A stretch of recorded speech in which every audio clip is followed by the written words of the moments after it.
Double Dragon is a franchise that needs little introduction.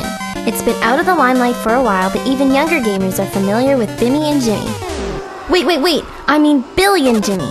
See, anyone can make that mistake. Maybe it's time we all forgave Double Dragon 3. In 1987, Double Dragon was a huge arcade success, and it only made sense for its creators, Technos, to port it to various home consoles. And port it they did. Double Dragon was made available on 15 different home consoles and computer systems, even the Atari 2600.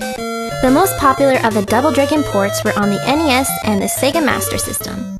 When I was growing up, the NES was king, and I never even knew the Sega Master System existed. This one was given to me 3 years ago, and it still works really well.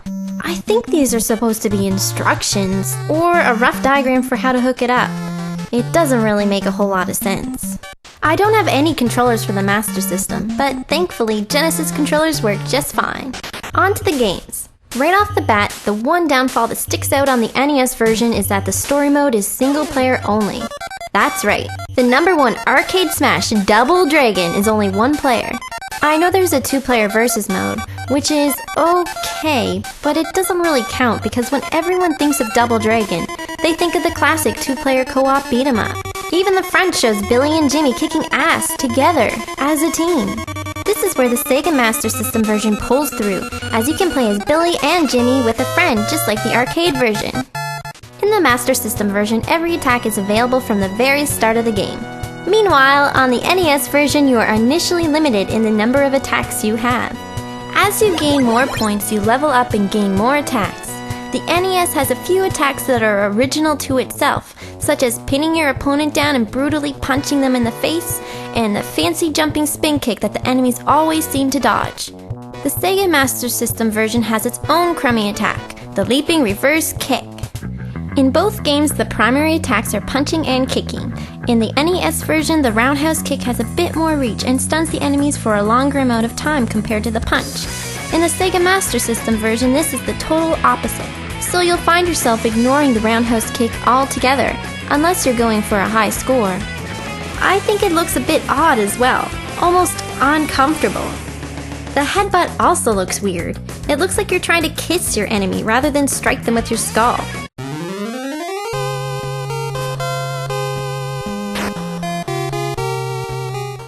The hit detection in the Sega Master System version is weak in comparison to the NES version.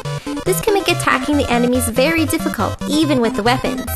Enemies seem more resistant in this version, and they don't stay stunned for very long, and can still get up after being knocked down 4 to 5 times.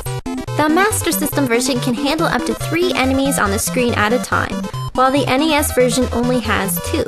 This is probably for the best as the Master System suffers from intense flickering issues. It's still playable, but a bit of an eyesore. In the NES version, you are given 3 lives. That's it. No continues and no extra lives. However, the Master System version offers unlimited continues until the final mission, but 30 leaping reverse kicks will help restore your immortality. Each game has 4 missions with different settings. The Sega Master System version is extremely faithful to the arcade, while the NES version adds original environments which include platforming elements. As you can see for yourself, both games have decent graphics for their time. The Master System version is more colorful and the backgrounds are more polished when compared to the NES version, which has some pretty bland backgrounds.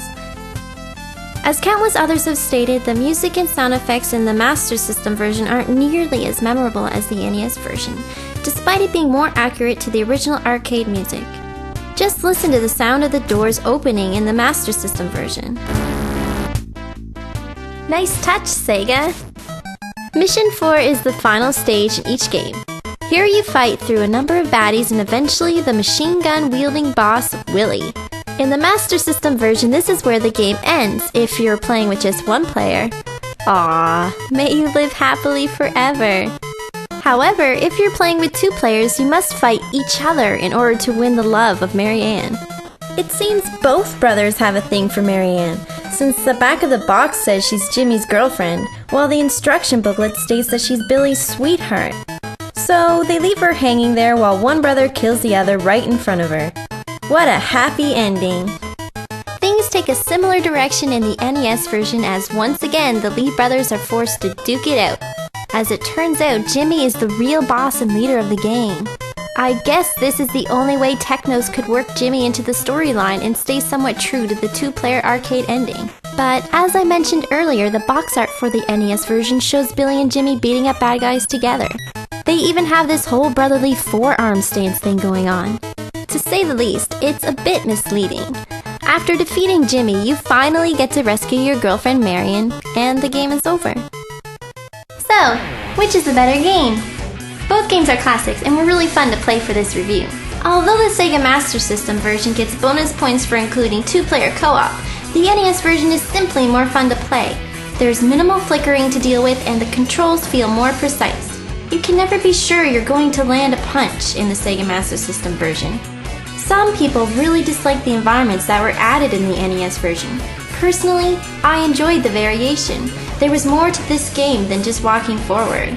The NES wins this round, but there's sure to be a rematch. Happy gaming!